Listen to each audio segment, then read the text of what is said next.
सबको नमस्कार। आज हम कुछ नए प्रश्नों पर चर्चा करते हैं।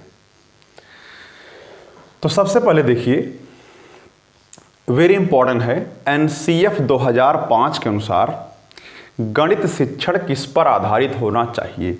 वेरी इंपॉर्टेंट है, बाल केंद्रित। अच्छा, गणित की पाठ्य पुस्तक की विशेषता क्या होनी चाहिए, है नहीं होनी चाहिए।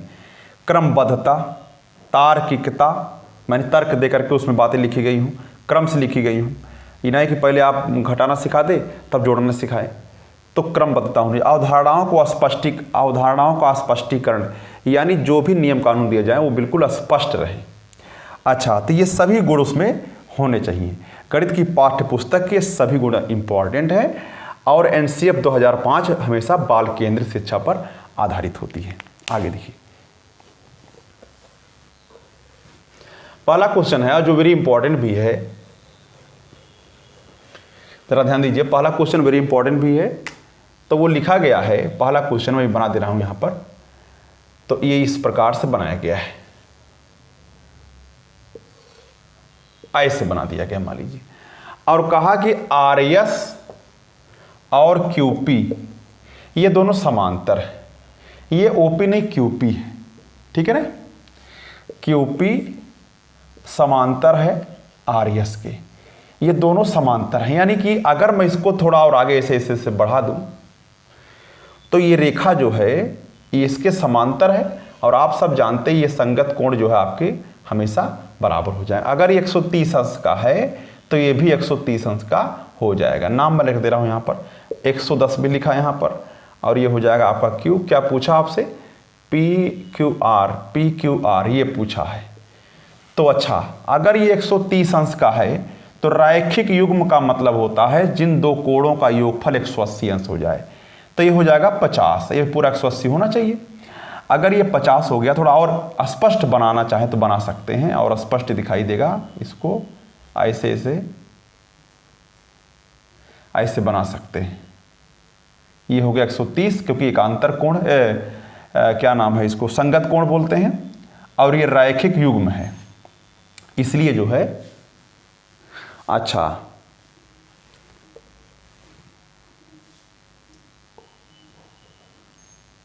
ओ ही है, ठीक। अच्छा, ये ओ है, ओपी है, और ये आपका ये ओ ही है यहां पर, शायद ये ओ है, हाँ ओपी है, ठीक। और ये भी ओपी है। तो ओपी समांतर है आरएस के। अच्छा, ओपी समांतर आरएस के, थोड़ा सा नाम आगे पीछे हो गया है, कोई दिक्कत की बात नहीं है। अच्छा, तो ओपी समांतर है आरएस के, ठीक। अच्छा, अब आगे बढ़ा देंगे तो ये भी रेखाएं समांतर, ये दोनों संगत कोण बराबर हो जाएंगे, और ये दोनों रैखिक युग्म बनाते हैं, 180 अंश हो जाएगा मिला करके, ठीक है ना। अच्छा, तो अगर 110 अंश है तो ये कितना मिलाएंगे 180 हो जाए 70। अब 70, 50 और क्यू मिला करके 180 होना चाहिए, ये दोनों मिला करके तीनों।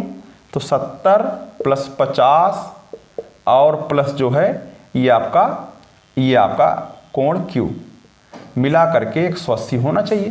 तो कोण क्यू कहिए कितना, 180 में से 120 घटाइए, तो कोण पी क्यू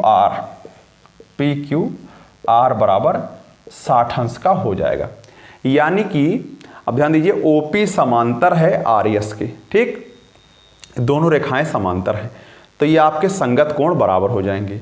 ये रैखिक युग्म बनाता है, इसलिए 50 हो जाएगा, 180 मिलाकर 180 होना चाहिए। वैसे इसको मिलाकर 180 होना चाहिए। तो अब ये 70 हो गया और ये 50 हो गया, तो कितना मिला दे 180 हो जाए 60 मिलाने पर।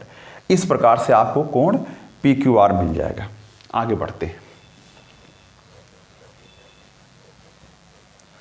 अच्छा, अगला क्वेश्चन है, क्वेश्चन नंबर 2 है, 212 डिग्री फ़ारेनहाइट को सेंटीग्रेड में चेंज करिए। अब आप जानते हैं F-32/9 बराबर C/5, ये फार्मूला है। तो यहाँ पर 212 लिख दीजिए बटे 9, और C हमको ज्ञात ही करना है। घटाइए 0 हो जाएगा, तो 18 3 21 हो जाएगा, यानी 180/9 हो जाएगा, 80/5 हो जाएगा, यानी 20 और 20 पंजे 100, यानी 100 डिग्री सेंटीग्रेड कहिए या 212 डिग्री फ़ारेनहाइट कहिए, बात ही कहिए। आगे बढ़ते हैं। अच्छा चलिए, क्वेश्चन नंबर 3 है 0.44 माइनस 0.00044। ठीक, अब घटाना है तो 0.44 में से 0.00044 घटाना है। आगे मन कहे तो 0 बढ़ा सकते हैं आप लोग, ये इस प्रकार से लिखते हैं। तो 10 में से आप 4 घटाइए 6 हो जाएगा। यहाँ पर चूँकि उधार लेंगे तो यहाँ 9 बचेगा, तो यहाँ 5 हो जाएगा, यहाँ 3 हो जाएगा। थोड़ा सा लिखने में गलती हो गया, मैं इसको और स्पष्ट कर दे रहा हूँ, ठीक है ना। इस तरीके से 0.00044, ठीक ऐसे है क्वेश्चन है ये। आगे आप 0 बढ़ा करके इसको पूरा कर सकते हैं। 10 में से 4 घटाइए 6 हो जाएगा, ये 9 में से आप जो है 4 घटाइए 5 होगा, और यहाँ बचेगा आपका 9 ही रहेगा, और यहाँ पर 3 होगा, और यहाँ पर ये 4 होगा। इस तरीके से आप काम कर सकते हैं, ठीक है ना। अच्छा, अब आगे बढ़ते हैं। कहा संख्या 0 और 1 के बीच कितनी परिमेय संख्याएं हैं। चौथा क्वेश्चन है। ये संख्या रेखा आपने देखा होगा, ये 0 मान लीजिए, ये 1 है, ठीक है ना, और ये -1 है। तो परिमेय संख्याएं ध्यान दीजिए कि हमने कहा आपसे कि अगर इसको ऐसे कर दें तो 1/2 हो जाएगा। ऐसे हम खींच दें और ऐसे खींच दें, ध्यान रखिए, इसको केंद्र मान लें, तो जान लीजिए कितनी रेखाएं खींची जा सकती हैं इनके बीच में।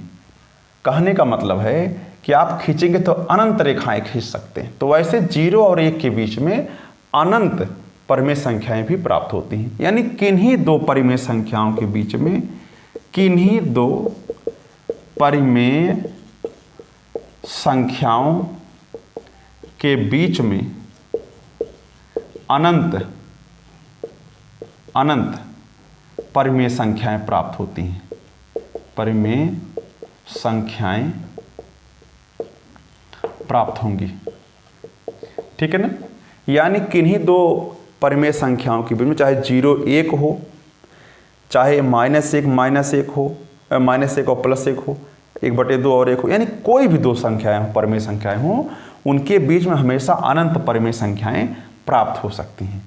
जैसे ये सिखाया गया कि अगर ये ऐसा आप खींच दीजिए और केंद्र मानकर कितनी रेखाएं खींच सकते हैं। अगर आप गिनने लगेंगे, पतली पतली कर देंगे तो अनंत रेखाएं हो जाएंगी, जिसको कोई गिनती नहीं है। तो उसी प्रकार से ये भी कहा जा सकता है।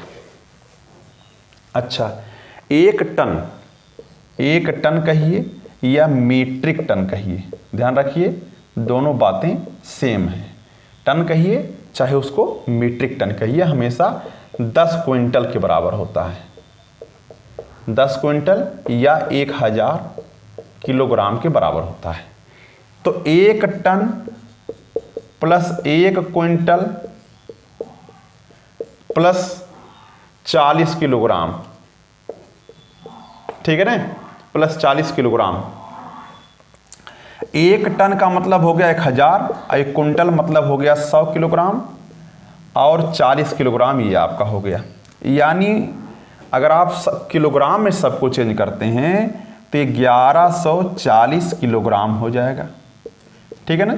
यानी किलोग्राम में सब चेंज हो गया आसानी से। एक इंपॉर्टेंट पॉइंट और बचता है, रैखिक युग्म। जिन दो कोणों का योगफल 180 अंश हो जाए, जिन दो कोणों का योगफल 180 अंश हो जाए, उन्हें हम लोग रैखिक युग्म कहते हैं। यानी x और y रैखिक युग्म बनाते हैं। तो यानी कि 7:2 दिया है और योगफल 180 होना चाहिए।